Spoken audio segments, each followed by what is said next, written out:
okay, you know that you're a divine being in human form. Now, how do you bring that to your life? How do you deal with your taxes? How do you deal with your finances? How do you make relationship decisions? How do you build a life around that? How do you make business decisions from that place? So what do you do with the fact that reality is not really real? What do you do with the fact that reality is a hologram? What do you do with the fact that the 5D influences the 3D and the 3D doesn't influence the 3D? Like, how do you actually live life this way? And not how do you actually live life this way as a concept? How do you embody it? All right. Hello, gorgeous human being. Welcome back to Frequency with me, your host, Michael Edwards. I'm so excited to lead you through today's conversation. We're going to be having a very deep, a very real, a very raw conversation about spiritual maturity. And like many of the best episodes, this is something that's kind of been brewing in my awareness for a while now. And there were a couple of key things in addition to my own journey and how important this has been, but there have been a couple key things in my reality that have triggered, if you will, this conversation. And a couple of them have been different things I've seen online where people who have been self-described as spiritual have kind of turned around and had this, I don't know if I'd call it anti-spiritual or kind of like forsaking of what they had learned energy, but it was really rooted in lack of understanding the full depth of what some of these universal or Eastern or spiritual principles actually are. And I want to speak to this because I know this is a trap that we can easily fall into. This is something that I wrestled with a little bit on my own journey. And I think that it's a very important conversation for us to have so that we can not only understand where we are in our own evolution, how we're relating to some of these principles and concepts that we're not just learning, but embodying, but also so that we can avoid some of the pitfalls that can come along. So I'll give you a little bit more context on this. One was a YouTuber that I've not really been following closely, but been aware of for a long time. And he made spiritual content about different people's teachings. So he would read books or talk about the law of attraction or talk about different things. And he came out and made this video recently where he was saying, I'm kind of doing away with all this stuff. I'm taking a step back. He shared that he was at a lunch with a bunch of other entrepreneurs and that he had felt embarrassed to share about what he did for work. And he was saying at the time, he had just made a video that was about getting a guy that liked you to text you back. And so he was embarrassed to share this. He also talked about these spiritual principles that he had bought into and then rejected. The other person was a girl who came across my feed on Instagram, and she was talking about how she was all about the love and light and the healing crowd and all of these things. When I realized that there's all of these spiritual narcissists, and I realized that I was using spirituality to make myself more selfish, and that really this was a departure from reality, not a step into it. And what I want to say in all of these circumstances is that this is not about Eastern concepts or spirituality or manifestation or anything, the law of vibration. This is not about any of that as a whole. This is about the level of maturity that we are entering it with. So this guy, as I was listening to him talk, I thought, well, of course, some of these things didn't work for you. Of course, you felt that way. If you are sitting with a group of people and you're embarrassed about what you do, that's not about what you do. That's an integrity issue. You're not embodied.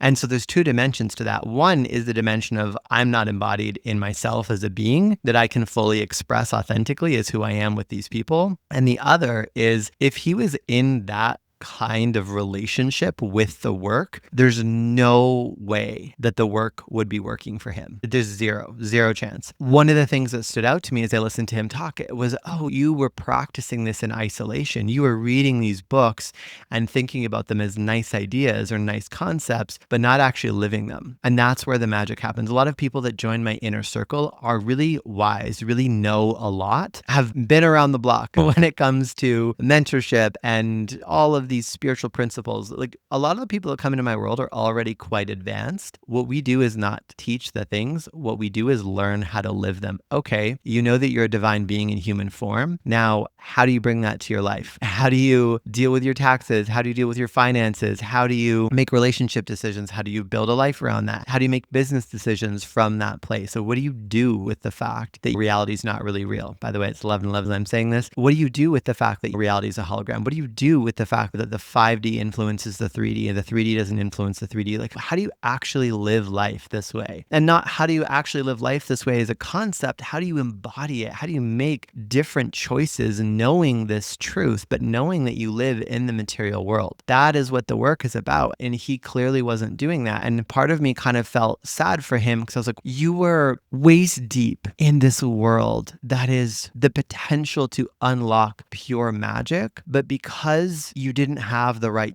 guidance and because you weren't in community with the right people, you didn't have a role model that was actually modeling the truth. Because I do agree, without getting into judgment or criticism or throwing anyone under the bus, there's a lot of shit, I'm just going to say it, out there in the spiritual world. But it's not about the spiritual world. It's about human beings everywhere. You could say the same thing about entrepreneurship. You could say the same thing about parenting. You could say the same thing about dog owners. It's not about the thing. It's about all the frequencies that exist within human consciousness approaching that thing. And so same with what this girl was saying. It's, oh, I was around all these people who are using spirituality to condone materialism and selfishness. Well, I don't disagree that that's happening. That's not what those things are in their purest form. The truth is, we always have the opportunity to look at our manifested reality and what we're experiencing and ask the question, how am I a match for this? And so to play devil's advocate, if I was mentoring this girl, I would say to her, okay, well, what part of you is using spirituality to condone materialism and selfishness? Because if this is in your field and it's bothering you, some part of you is a match for that experience. And that is just the truth. Some of us don't want to hear that. People get mad at me sometimes when I reflect that back to them, but that is the truth. You want to be a spiritual badass, you've got to be willing to ask that question in any situation. Anytime something happens in your life that you call something in, are you willing to ask the question, how was I a match for this? How did I co-create it? Not from a place of shaming or blaming yourself. It's not about that. It's simply a place of curiosity. Some part of you was a vibrational match for that experience, or it wouldn't have come into your awareness. And things that bother us like that are often things that we're growing out of. So she was probably doing that as well, using spirituality to normalize selfishness and materialism in her life. And then she probably started to mature out of that. And so what happens is when we start to grow past something, it often triggers us the most. And we often have this deep unconscious need to reject that thing. And it's really interesting. I always find this fascinating when I have clients that are having a growth spurt and they're in relationships, because they're often something that them and their partner kind of were a match for was invisible to them, and they start to grow out of it and it starts to really piss them off in their partner. They're like, man, I am really noticing that my husband, that my partner does this thing and is in this energy, and like, woof, it's bugging me. And I'm like, well, yeah, of course. 2 months ago, that was you. You just grew out of that thing. So you're actually rejecting your past self. And this is what we do. But that doesn't mean that your husband's bad or that thing is inherently bad or spirituality as a whole is bad. It just means that you're actually recognizing a shadow. First, I wanted to sort of address this so that you can see how some of these things might be coming in. But then I want to call you in to spiritual maturity. We are approaching everything through the lens of who we are. And many of us, this isn't a problem, this isn't a criticism. Many of us find spirituality from a place where we're escaping from darkness, where we're escaping from pain, whether it's emotional darkness, emotional pain, heaviness, whether we're at the tail end of our trauma healing journey, whether it's that we've been in business and we've become incredibly burnt out. And now we go into this time and space of retreat. If we're really honest with ourselves, a part of us is escaping from something in the world. You can see it in Graves' values levels. So values level 4 is when we're really bought into systems thinking. It's when we're in employee mindset. It's when we're in listening to the government, listening to the medical mainstream, like really trusting these big organizations that are telling you how to think and what to believe. Values level 5 is when we break out of that, when we break into freedom. People tend to become entrepreneurs at this point because it's part of experiencing that level of freedom. Values level 5, emotional freedom, thought freedom. We start seeking time freedom, location freedom. We also can get really bought into grind and hustle culture at this stage. It's like mastery of the 3D. Values level 6, we tend to kind of escape from all that. We escape from the 3D world. We escape from the mundane. We realize that consciousness is this whole universe, and that energy is real, and that our emotions are real, and that our internal reality is as real, if not more real, than our external reality. And we very often experience this higher octave of spirituality, not the magical thinking and religious doctrine thinking that something out there is all powerful and that we are just this balanced spirituality where we're like, wow, I'm in communication with the divine. The divine is in everything. I can have a conversation with God, the universe, whatever words you want to use, but I am in relationship. I'm actually a part of the divine. I'm a part of the whole. There's this very high frequency, mature spiritual essence that kind of starts to come about. And even if we're escaping into that, we're escaping into truth. Okay. The problem arises when we start to recognize that escapism is there and that it's not fully serving our lives. And this is actually a great place to be. So if you're listening to this and you're like, oh my goodness, this is me, this is a great place to be. And this conversation is divine timing right now. This conversation is for you. So we start to realize that we are escaping from our lives into spirituality, into the divine. People literally will be like, well, I realize that I'm a divine being in human form. So I just want to go up. I just want to ascend. I just want to be divine. I don't want to pay my taxes. I don't want to live in the 3D plane. Don't want to deal with these things. I just want to experience my divine self. And that's a beautiful place to be for a moment. But the maturity is integration of all of it. And so what's happened with both these people and what I see with many people, I almost did this same thing, but I could kind of feel that something was off. And I had this awareness of the Graves values level system, which is that we tend to go through this full rejection of the level that we're moving out of. And the work is actually to integrate it.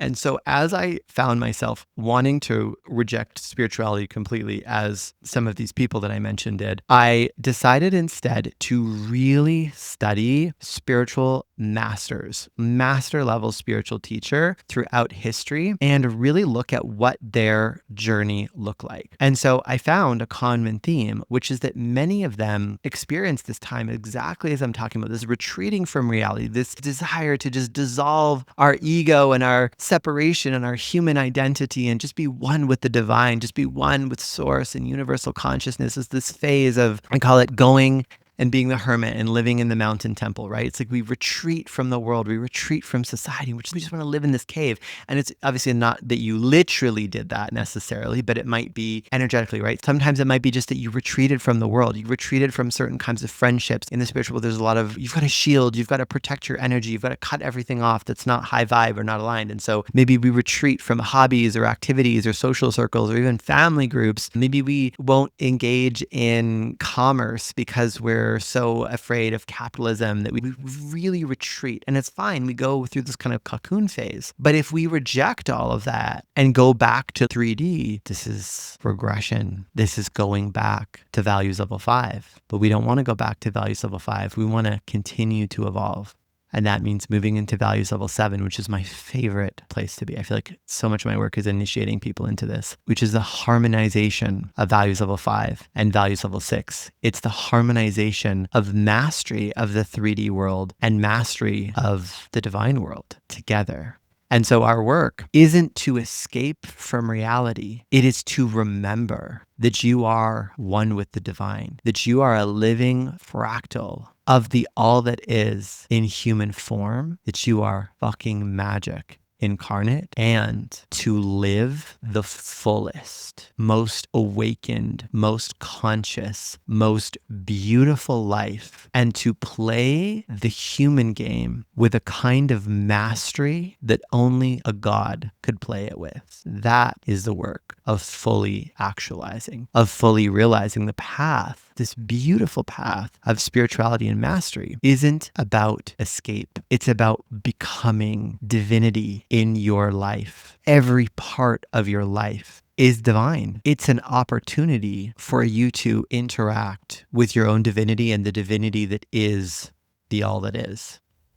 And this is quite a dramatic transition for many of us to make, because in the Eastern perspective, there's kind of these two schools. There's dualism and non-dualism. So dualism is basically there's a separation between the divine and the earthbound, heaven and earth, God and man. It's very separate. The earthbound plane is earthbound, and the divine is up there, out there somewhere. It's separate. Non-dualism is the awareness that there is no separation. Heaven is everything. It's in a wildflower. It's in grief. It's in paying your taxes. It's in getting your car serviced. There is no separation between heaven and earth. Most of us, you're probably in the Western world or heavily influenced by the Western world. If you're listening to this in the Western world, we are born into a society that is shaped by dualism. So Christianity was one of the major religions, obviously, that shaped our culture. And it is a dualist religion. So you have God and you have heaven and you have earth, and they are separate.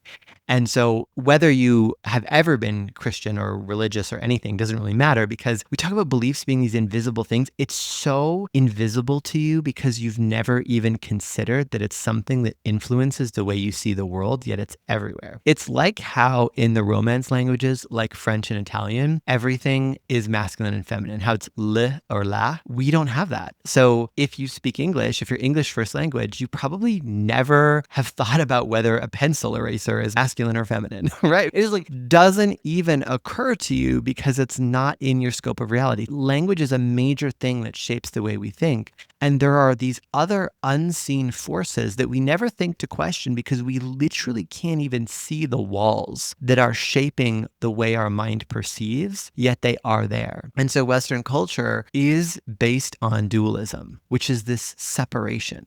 And so what happens is as Westerners start to learn about these more Eastern philosophies, and I'm not going to sit here and slam anything. I don't care if it's New Age spirituality. I think anything that's a path to the divine, a path to enlightenment is beautiful. Yes, there are pitfalls. I don't even know if it's false gurus. I said this the other day, I said something about false gurus, and this really wise person said to me, he's like, the guru is the right guru at the time. Again, I don't love that word, but it's the teacher. We can say the teacher is the right teacher at the time. So when we start to approach this more Eastern, this more embodied truth, this more high frequency, remembering that we are the divine, that everything is made up of this beautiful field of consciousness that we are a part of, that we are constantly interacting with, we have this tendency to want to separate from the mundane, but it is not the way. It's not the way. It may be a time that we experience that, but our work is to live as the divinity. And if I'm honest with you, my own story, when I really started to see the impact of, wow, this is helping my life in every area, is when I started to recognize this and live this way and stopped escaping and started living and embodying more and more deeply. And the more I brought what I was learning, my spirituality, into my 3D life instead of away from my 3D life, the more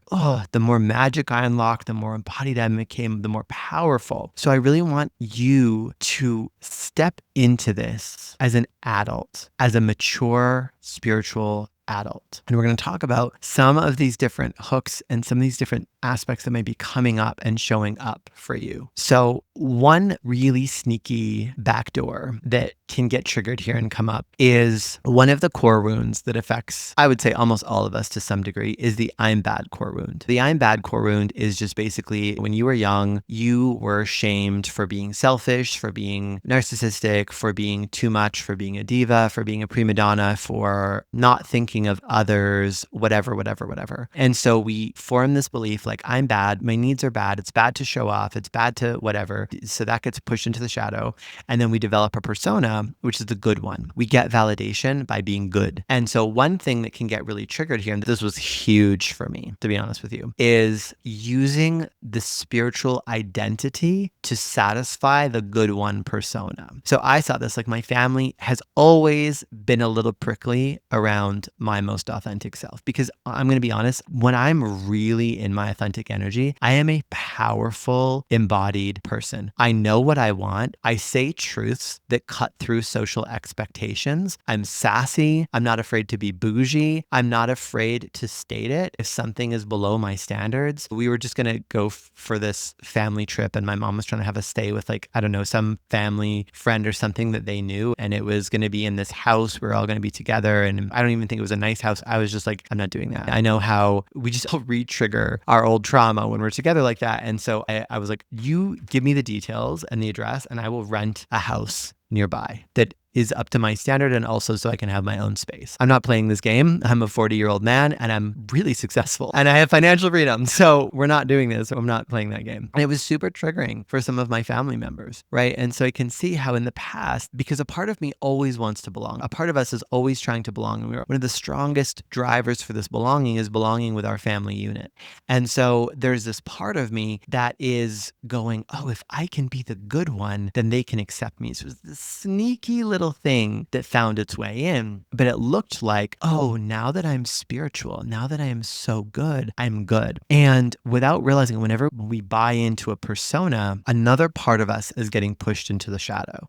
And so as I stepped into and adopted more of this spiritual identity, a lot of my artistry got cut off, my edge, my sass, some of my personality, some of my power. We might think like some of those are more earthly or more ego-based things. And yes, there's a truth to some of that. Some of it was performative, and we're going to talk about that. There's definitely a performativeness stripping away, but some of it wasn't performative. Some of it is essence. Some of it is part of who I am. If you imagine that you're this rough stone and you're just sanding down all the edges with your spiritual identity to be good, at some point, it's not really you anymore.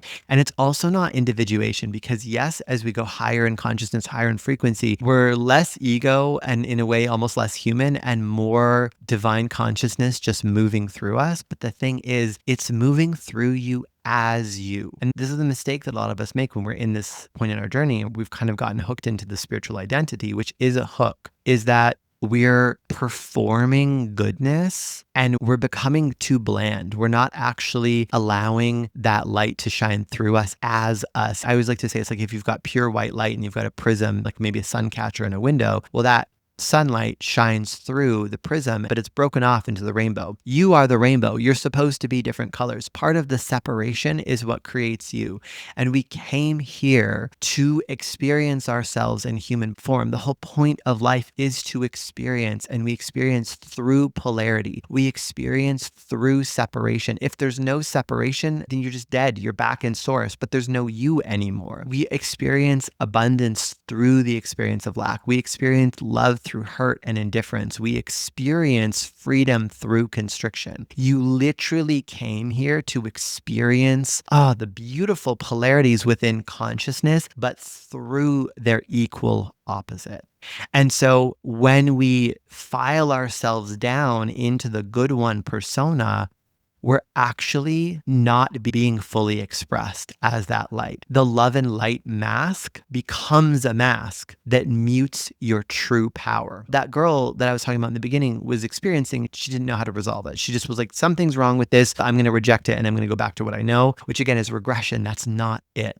And so if you can recognize that you have some of these fears, that if you have the bad one core wound, which I think we all have it a little bit, and you have a fear of being called selfish or arrogant or too much, notice how this fear might make you collapse into niceness or performance. So being spiritual and being safe are not the same things. Safety is about survival, which tells us that we're in the fear paradigm vibrationally. We're somewhere in the vibrational spectrum between shame and pride. Because anytime we're doing anything to be safe or anything that's related to survival, that is the underlying vibration. And I know, my beautiful spiritual friends, I know so many of you want to believe that you're in a higher vibration, that you're in the spiritual paradigm, that you're in love, joy, peace, enlightenment, bliss. But this is the thing. If a part of you is running from safety, that underlying vibration is in that fear thing. And the faster that we can get over the ego part that makes us be like, no, I don't want that to be the truth. And look at, well, this is actually good that you know this, because the reason that life doesn't feel as light as you want, the reason that it's not as miraculous, the reason that you don't feel as free in yourself is literally because a part of you is in this vibratory field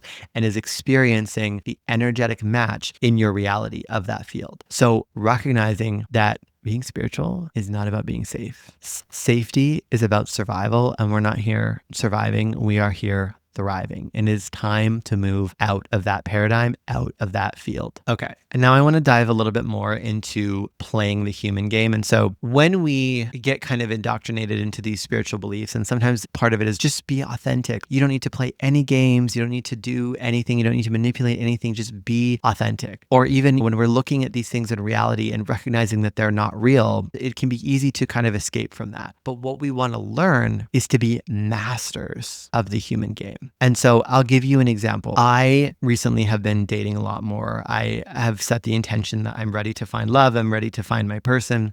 And I was in this relationship, and I know a lot about attraction, about attachment theory, about the psychology of how people interact. And I was still in this place where I was like, I don't want to play games. I just want to be spiritual. And I just want to be totally authentic in the connection. And I had a friend who was kind of advising me on this. And she was like, yeah, she's like, don't worry about that. Just like, if you feel like saying something, say it. If you feel like messaging, if you feel like showing up, just show up in your authentic energy. I was like, yeah, this sounds great. Doing that 100% killed the attraction and killed the potential of this relationship that was in the field. And then I had the opportunity to have another experience with someone where they were very interested and very into me. And I decided to play with this. And so I again, just kind of started to toy with the same thing and was like giving of praise and just like, oh, don't worry about the rules. And I could see right away, he went from being so magnetized to being slightly repelled. I'm so grateful for these experiences because it really actually helped me click into this thing that I'd already been working on, which is this like playing the human game as God or playing the human game as the creator. And it made me realize, no, we don't just want to have the master of this 5D spiritual realm. We want to be masters of all the realms. We want to be a master of psychology. We want to be a master of attraction. We want to be a master of business. We want to be a master of money in the 3D and the 5D.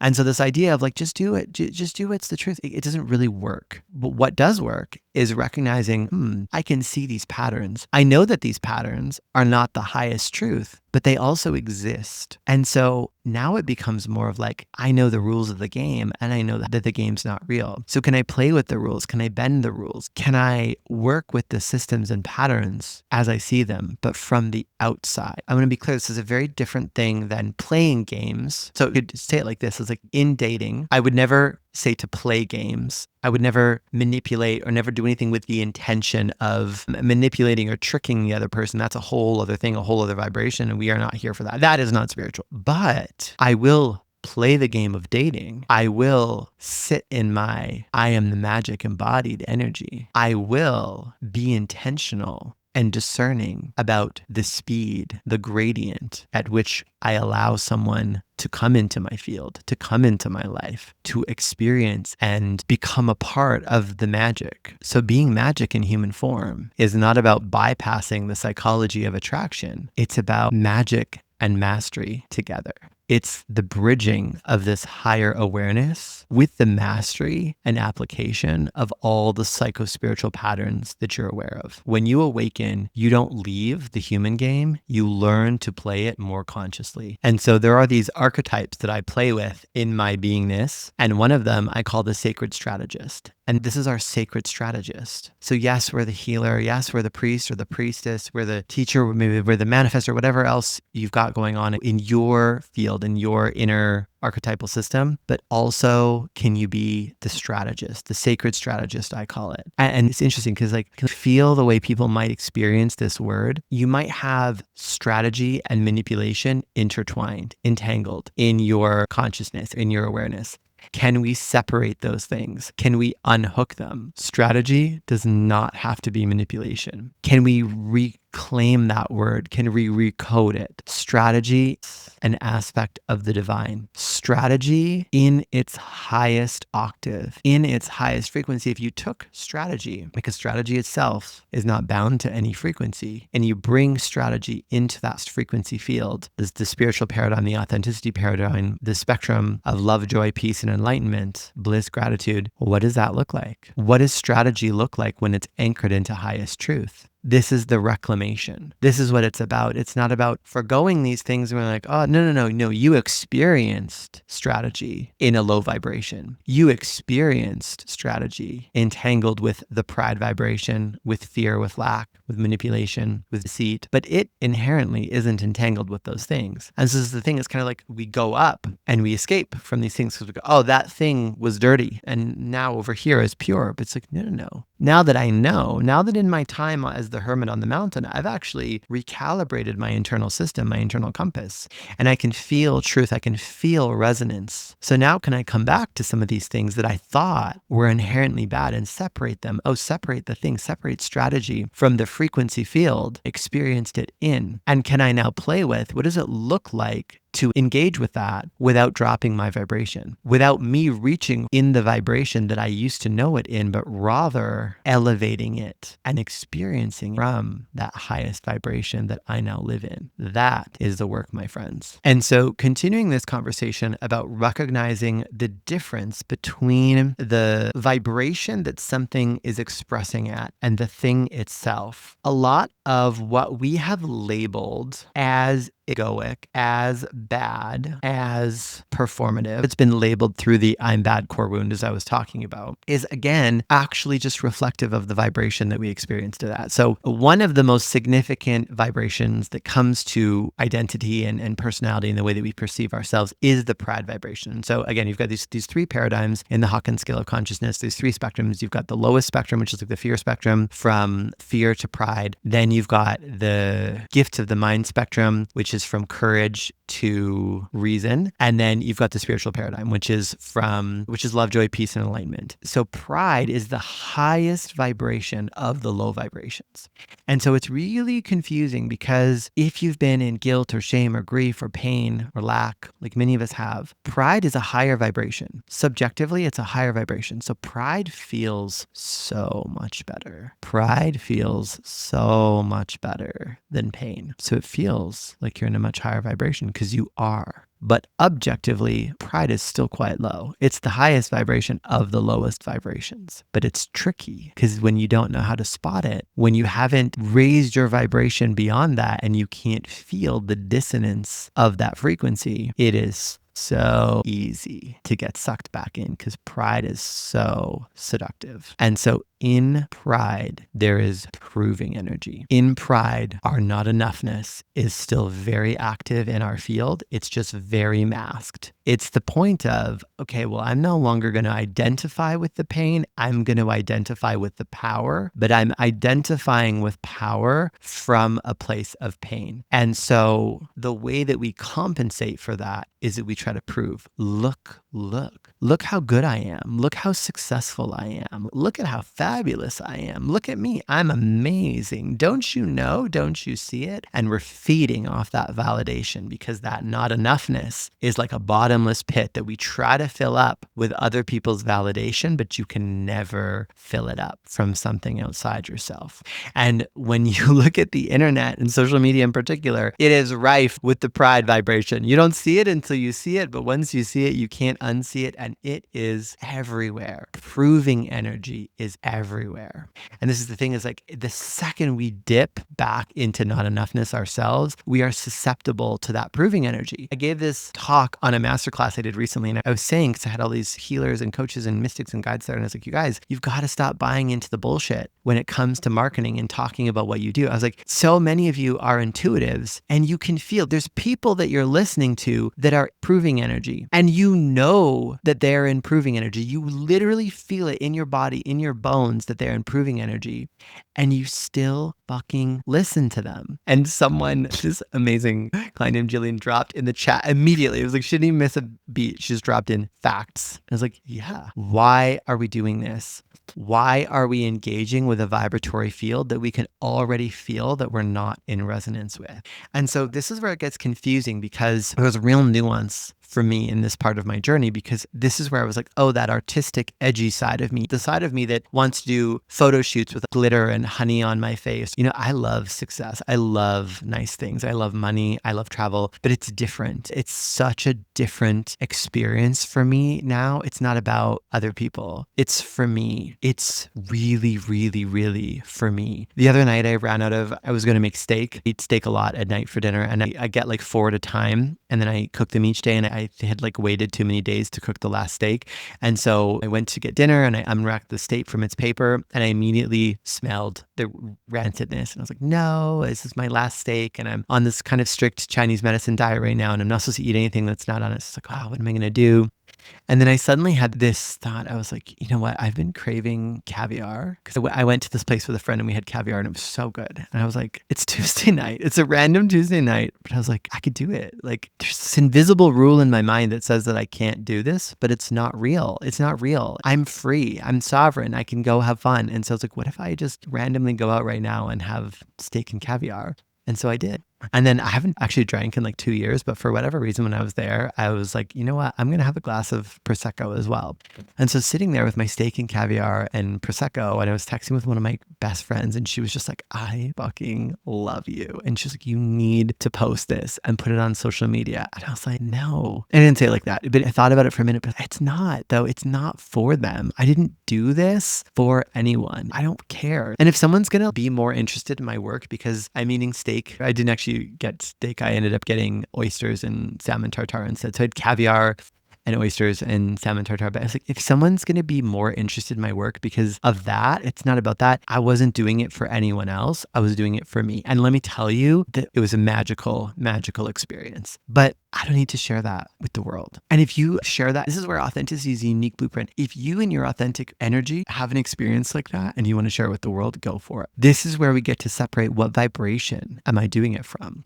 And so I kind of got off track for a second there. So these artistic, these edgy parts of myself, this sassy, campy version of myself, I was like, oh, well, that's not spiritual. So I can't be like that anymore. Now, some of that, it's true, because some of that was an expression of the pride vibration. Some of that was proving energy. Some of that was persona. And that all gets to get dissolved because we're not here for that. But some of it is my authentic expression. And that is part of that highest spectrum. The highest frequency, that highest bandwidth is literally based in authenticity. It's the light of consciousness shining through you as you. No performing, no pride, no little dance that your subconscious is doing to compensate for your not enoughness, but who you are gets to come through. And so again, just like strategy, there's this nuance of, okay, can I go and look at what of this that I've demonized or labeled as bad is actually of lower vibrational and not meant to come with me? And I got confused because I just painted everything with the same brush, but some of it is actually divine. Some of it is actually part of who you are.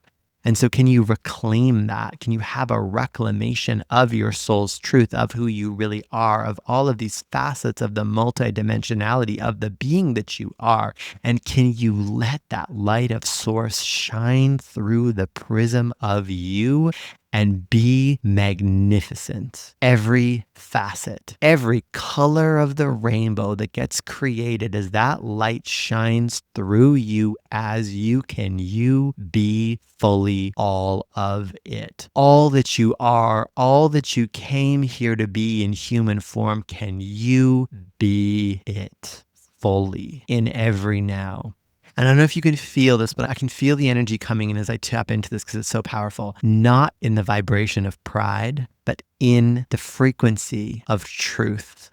Who are you fully expressed in the frequency of truth? Magic, magnetic, powerful, extraordinary. It's a full spectrum. It's not one or the other. It's not 3D or 5D. It's not reality or spirituality. It's powerful and loving. It's grounded and mystical. It's discerning and compassionate. It's sovereign and open. It's being present, but not being porous in the wrong ways. And what I mean by that is a lot of us, when we're become more intuitive, we become more sensitive to energy, we become more awakened, we become porous in the wrong ways. We become sensitive to energy in the wrong ways. We still do, which is the unhealed empath thing, which is that we tune into the lowest vibration in the room and we take that on into our field. And that is not how we live when we're awakened. You want to be porous in the right ways, which is what I'm talking about. It's the letting that light of your soul's truth shine through you. There's no room for these lower energies to come in if they're already full. The only time is if you're empty, if you're depleted and you're not holding the full light of your truth in every now. That's when someone's in the room with anxiety or there's some trauma thing happening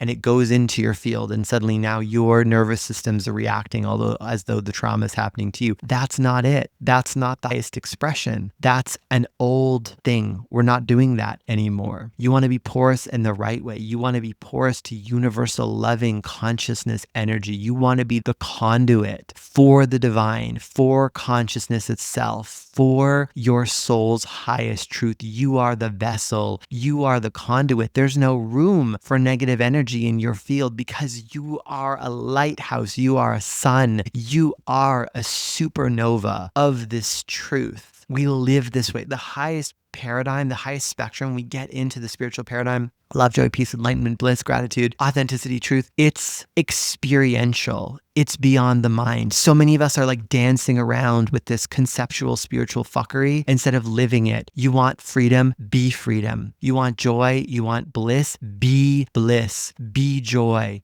be peace. It's why there's people that don't have all of this spiritual lingo who are living the things and benefiting from the vibration that they're being, because it doesn't matter if you know about the vibration. It just matters that you live it. And so I think this is part of what happens with people too, is like people go, okay, I want to get out of this like spiritual identity. That's fine. The spiritual identity doesn't matter. Alan Watts was really big on this. He's like, your ego will get a hold of the spiritual identity and pull you back down. We don't need the spiritual identity. We need the spiritual practice. We need the spiritual embodiment. There's a businesswoman that I was listening to recently. She used none of the language that I would use, but she embodied all of the principles. And her life reflected that. It was magic. She's magic incarnate, magic in every way. That's what it's about. It doesn't matter what you say. It doesn't matter what language you have. It doesn't matter how conceptual awareness. It doesn't matter how many clever lenses you have to analyze things. That's not vibration. Vibration is experiential. You don't explain love. You feel it. Falling in love, you can't capture that in a sentence. There's words that we have. We say the words to describe or to say I fell in love, but you don't know what it is until you experience it. It's so real. It permeates every part of your being. Every cell in your body knows that you're falling in love. Every cell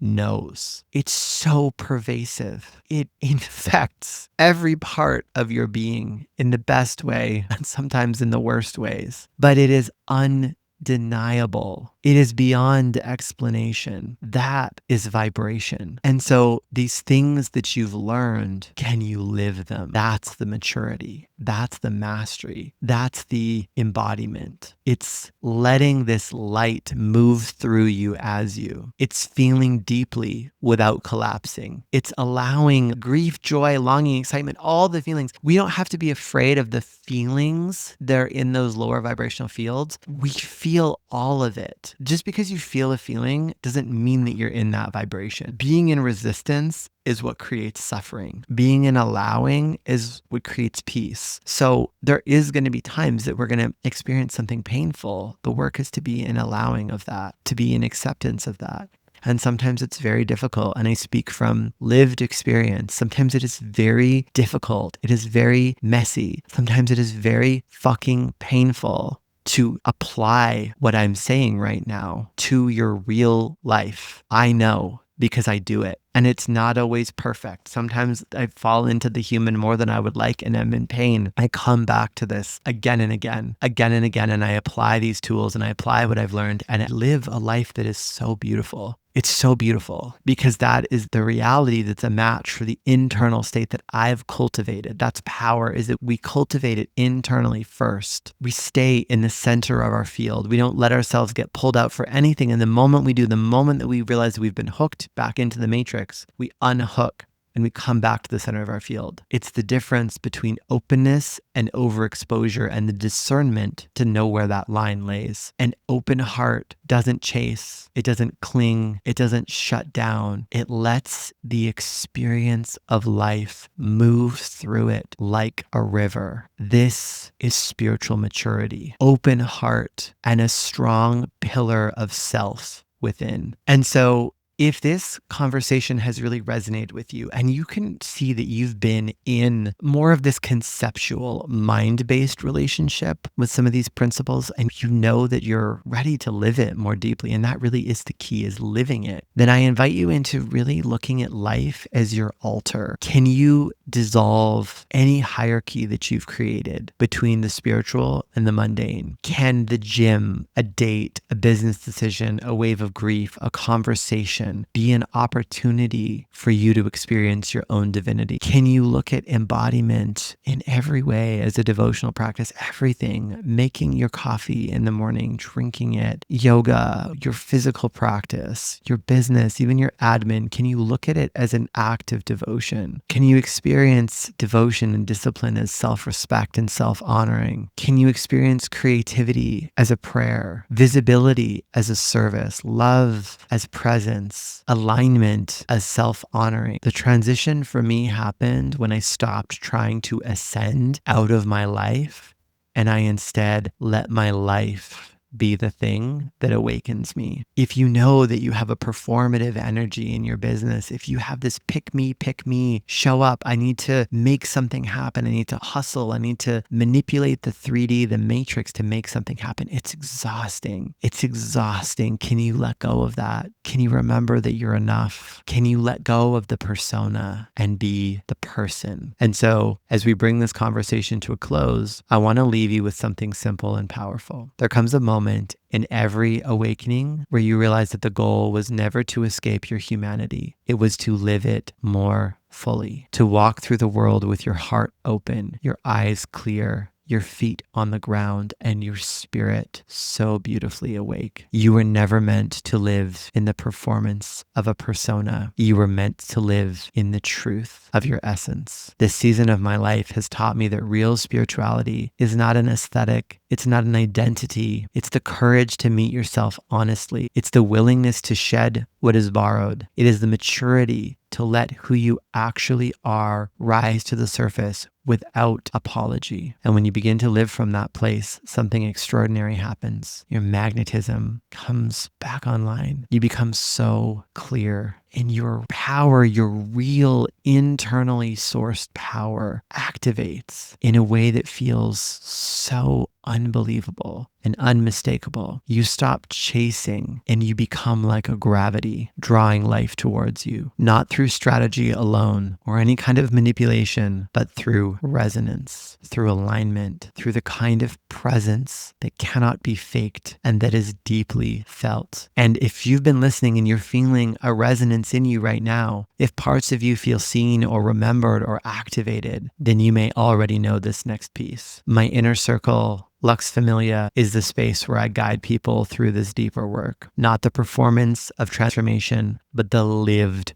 real, breathing, embodied experience of it. It is a place for those who are ready to step into their next evolution. And I don't mean that in a way of going up, in a way of going in. It's a revealing. It comes about through honesty and depth and devotion. It is not for everyone. It isn't meant to be. Lux is a living frequency field, and you will know if it is meant for you because the pull you will feel, the resonance will be unmistakable, quiet, but undeniable. If you feel that, trust it. And if you don't, then trust that too. There is no pressure here. Only a road that leads back to your inner power, your own sovereignty, and an invitation to truly honor and trust the resonance that you feel. Thank you so much for being here with me today. Thank you for your presence, your curiosity, your willingness to explore the edges of this beautiful and fascinating journey. It helps me more than you know if you can leave a review or leave a comment, if you can like and subscribe. And if you know someone that would be impacted by this conversation, I invite you to share that with them as well. Until next time, time, hold yourself with power, with love, with authenticity. Remember to bring yourself back to live from the center of your field and let the truth of who you are lead. You are magic in human form. Live life like it is divinity, because it really is. My name is Michael Edwards. Thank you so much for joining me today. I'm sending you so much love, and bye for now.